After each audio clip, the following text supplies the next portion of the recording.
Wasak na wasak po yung mga propaganda ng mga DDS na walang red flag sa COA, yung mga paggastos ng pondo ni Sara Duterte. Denied pala. Notice of disallowance, final at executory. The 7.28 million notice of disallowance, formal na ibinasura ng COA ang apila ni Sara Duterte. Mula siya sa 125 million na confidential funds na nagastos lamang sa loob ng 11 days noong December 2022. Pero sabi ni Ramil Madriaga, less than 24 hours lang niya, ubus na. Gamit ng pondo ng office equipment po, na flag ng COA ang pagbili ng mga tables, chairs, desktop, computers at printers na nagkakahalaga ng 3.5. Nagbabagang mga balita at pagtalakay sa mga isyu ng lipunan. Bulsa! Opinyon, banat at paglalantad sa katotohanan. Bulsa! What you see is what you get. You decide. Hello po mga kababayan, si Dante Maravillas. So, malinaw po na yung appeal ni Sara Duterte, yung appeal niya sa COA, denied. Yun yung lumabas doon sa investigation ng Justice Panel. So, ang tanong na ngayon mga kababayan, may plano ba si Sara Duterte na ibalik yung pera, ibalik po yung pondo ng gobyerno kasi denied? Wasak na wasak po yung mga propaganda ng mga DDS na walang red flag sa COA, yung mga paggastos ng pondo ni Sara Duterte. Denied pala. Puro kasi fake news yung mga nalalaman ninyo. So hindi po ito simpleng accounting error mga kababayan. Ito po ay malinaw na usapin ng pananagutan sa pera ng taong bayan. Binasa, sinuri, tinimbang po ng COA yung depensa. At sa huli, mga kababayan, ibinasura po ng Commission on Audit yung appeal ni Sara. So ang ibig sabihin nito, malinaw. Hindi po pumasa sa batas at audit standards ang paggamit ni Sara ng confidential funds. At sa simpleng salita, mga kababayan, kung hindi may paliwanag ni Sara kung saan napunta yung pera, so, kailangan niya itong ibalik. Tama po. So, ang pinal mga kababayan na desisyon ng COA, ibalik yung 73.28 million pesos na pondo ng bayan. Yan po. Notice of disallowance, final at executory. The 7.28 million notice of disallowance, formal na ibinasura ng COA ang apila ni Sara Duterte. Mula siya sa 125 million na confidential funds na nagastos lamang sa loob ng 11 days noong December 2022. Pero sabi ni Ramil Madriaga, less than 24 hours lang niya, ubus na. Siya daw yung nag-distribute ng pera. So ang notice of disallowance ay parang official na hatol ng auditor na nagsasabing hindi tama yung paggamit ng perang ito. Yung 69.7 million, 78 million, walang ebidensya sa reward. Puro piki po yung recipient, puro chicheria. So disallowed din mga kababayan ng COA yung amount na 69.78 million na ginamit na umano sa payment of reward. Pero yung payments of rewards, mga medicines, goods at etc. Dinisallow siya ng COA sa kawalan mga kababayan ng mga dokumentong nagpapatunay na nagkaroon ng matagumpay na surveillance o information gathering activities. Pwedeng gumastos mga kababayan ng confidential funds. Pero may kondisyon. Kailangan may patunay na may nangyaring operasyon. Kung wala kang maipapakita na resulta o dokumento, so para kang nagbigay ng reward na hindi man nangyari. Kasi po mga kababayan, yung pondo ng publiko must be supported by documentation. Kapag wala, disallowed siya. Nang ibig sabihin, illegal yung paggamit. Kaya yung tanong mga kababayan, ginamit nga ba sa reward? O baka reward sa sariling bulsa? Alin yung tingin ninyo mga kababayan na totoo? Kaya nga niya Mr. Maravillas ayaw humarap, ayaw matanong Walang isasagot kasi. Pati yung mga abogado umiiwas mga kababayan na mag-attend ng clarificatory hearing ng Justice Panel. At hindi lang yun mga kababayan. May 3.5 million pa na illegal na pagbili ng office equipment. Puro illegal lang niya, Mr. Maravillas.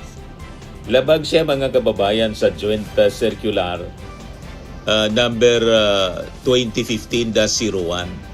Illegal na gamit ng pondo ng office equipment po na flag ng COA ang pagbili ng mga tables, chairs, desktop, computers at printers na nagkakahalaga ng 3.5 million pesos gamit yung confidential funds. So, labag siya sa circular dahil napatunayan na ang mga ito ay para sa confidential funds. Ang confidential funds kasi po, intended yan sa surveillance, intelligence gathering, saka security operations. Yan ang intensyon ng pundo. Hindi po siya para sa tables, chairs, o computer po, mga kababayan. Sa simpleng logic, mga kababayan, hindi ka man pwedeng mag-espiya na gamit yung mga office tables and chairs, computers. Hindi po yan gamit sa surveillance. Nag-gets niyo mga kababayan, kaya na-disallow na COA misclassification po ng paggastos, ng expenses.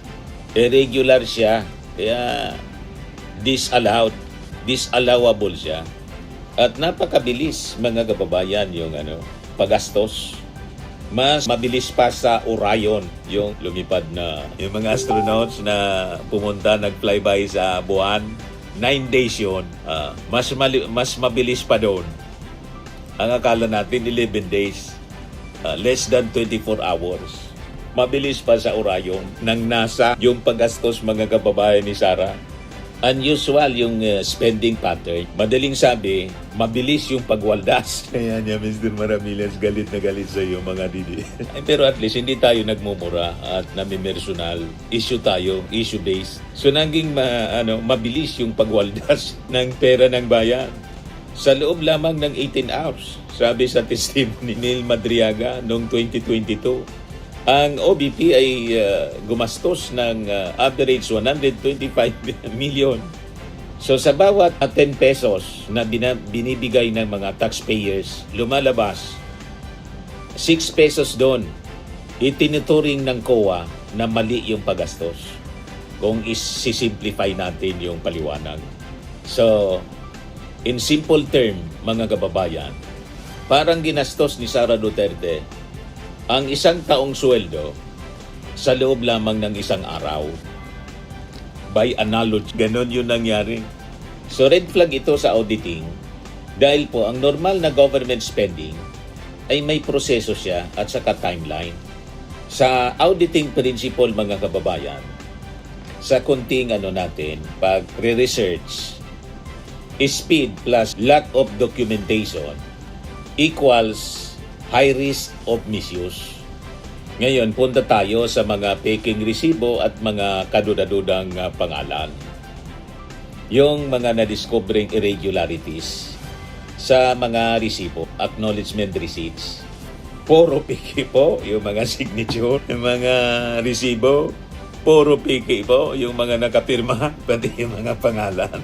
Puro mga chichiriya. So sa investigasyon mga kababayan ng panel, na-discover po na may 158 acknowledgement receipts or ARs na may mga maling pitsa o typographical errors. May mga ulat din ng mga non-existent signatories o mga pangalang hindi makita sa records ng PSA. Ngayon, ito po yung pinakaseryosong issue. May resibo pero mali-mali yung detalye. May pirma pero walang taong mahanap. Puro multo. Kung may mga ghost flood control projects, mga kababayan, napakaraming ghost beneficiaries. Hindi mahanap, sinertify mismo ng Philippine Statistics Authority. In short, mga kababayan, malinaw na parang gumawa lang sila ng mga resibo para patunayan ang gastos. Pero hindi totoong tao yung mga pumirma. yung totoong, yung totoong taong beneficiary yung pumirma. Ang pumirma noon, tao din, pero mga tao ni Sara lang yun.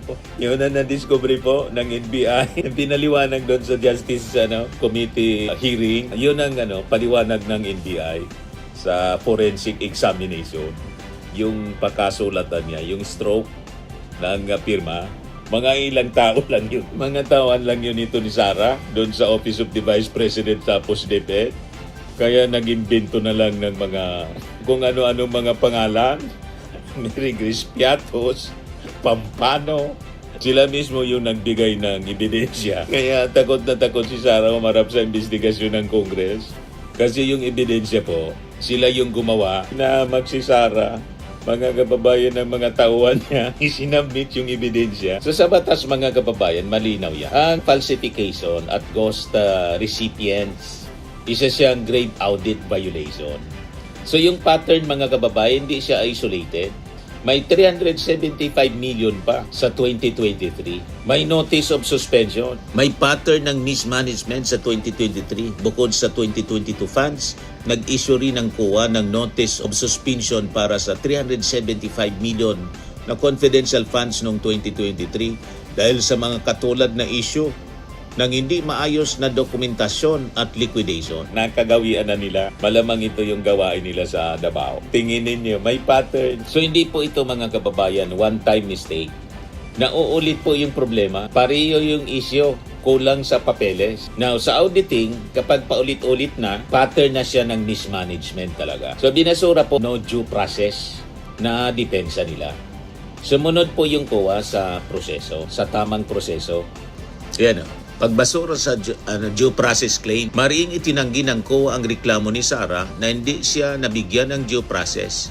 Ayon sa COA, dumaan sa tamang proseso ang audit at ang notice of disallowance ay inisyu dahil ang mga gastusin ay tinuring na illegal, irregular, unnecessary, excessive, extravagant, or unconscionable. Hindi umobra yung depensa kasi alakado po na gawa-gawa lang.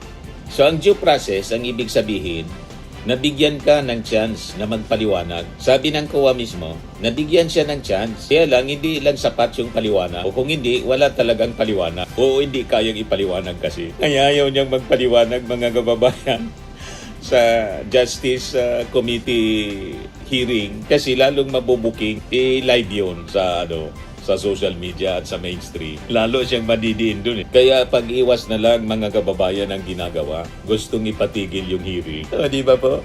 So ang legal implication, posibleng basihan siya ng impeachment. Culpable violation at betrayal of public trust na malinaw. Probable cause for impeachment siya mga kababayan. So binigyan diin mga kababayan ng mga mambabatas na yung pinal na desisyon ng COA na i-disallow yung pondo ay nagsisilbing matibay na basihan para sa impeachment complaints dahil po sa culpable violation sa ating konstitusyon at saka yung betrayal of public trust. Tama lang po at makatarungan ito dahil po kapag ikaw ay isang public official, hawak mo ang pera ng bayan. So kapag mali yung paggamit, hindi lang siya accounting issue, kundi constitutional issue po ito. Dalawang mabigat na konsepto. Culpable violation of the Constitution na ibig sabihin sadyang paglabag sa batas. Sa gayong betrayal of public trust na ang ibig sabihin sinira mo mismo ang tiwala ng publiko. So kapag pinagsama-sama natin ang lahat mga kababayan, may disallowed na 0.28 million pesos. Walang ebidensya sa paggastos ng 69.78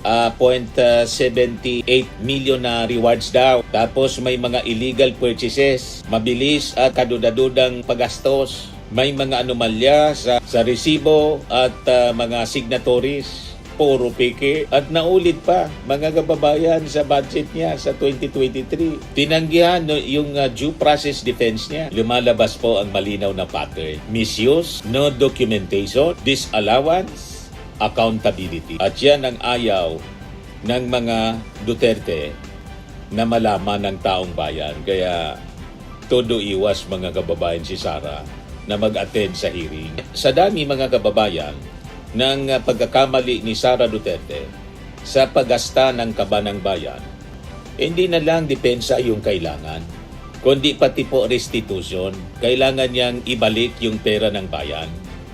Ibalik niya dapat yung lahat ng pondo na na-disallowed ng Commission on Audit.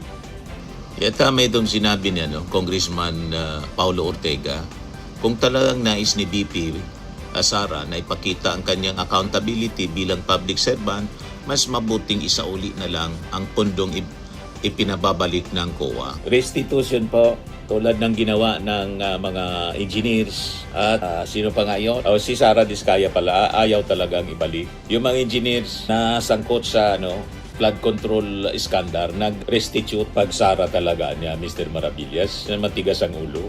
Sabi ni yung asawa, paraan niya kaming ninakawan niya. Yung asawa ni Sara Diskaya, sangkot sa bilyon-bilyon na anomalya sa flood control scandal, may lakas pa ng loob na magsabi para daw silang ninakawan niya. Ayaw kasi ni Marcoleta, walang restitution daw. Alams na po. Anyway, yan man lang po, mga kababayan, yung punto natin. Kailangang ibalik yung pera na disallowed mismo ng COA. Okay po, ayan man lang. Max Firming and Ako po si Lifting Danny Green, Maravillas. pinapahid po sa Bye-bye mga po. pulses God in bless. affected area. Mainam po sa paninigas ng mga kaso-kasuan. Ito naman po, Automax Radiant Serum. Sa mukha naman yung application, anti-aging po siya. You will look 10 years younger than your age. Sa mga cancer patients naman po, baka lang gusto ninyo itong itry. Neng siya red mixed fruit drink. Hindi mo po siya gamot, food supplement siya. Kaya lang, gawa siya mga kababayan sa goji berry. Yung goji berry, may anti-cancer properties. O ngayon, yung mga inquiries ninyo, dumiritso na lang kayo sa aming messenger sa Facebook para masagot namin agad. Ayos pa? Ayos na ayos niya, Mr. Maravilla. Sa mga nagana po ng malinis and spacious fitness gym, pumunta lang po kayo sa aming Colossal Fitness Gym. May Grab car rental din po kami. But anyway, ito po pala yung aming bagong product na binibenta online. I am worldwide amazing pure organic barley powdered drink mix from Australia. Negosyo to ng aking anak na architect entrepreneur Riz Maravillas. Ayan po. Kontakin na lang po ninyo siya, Riz Maravillas on Facebook. Ang mga health benefits niya, boost immunity, improves digestion, enhance energy levels, packed with antioxidants, prevent cancer. Ito naman po yung bago naming product na binibenta online. Eye Glow Serum, whitening po siya. Tingnan ninyo yung epekto sa aking anak na architect before and now. Yung mga inquiries po ninyo, dumiretso na lang kayo sa kanyang Facebook account, Riz Maravillas.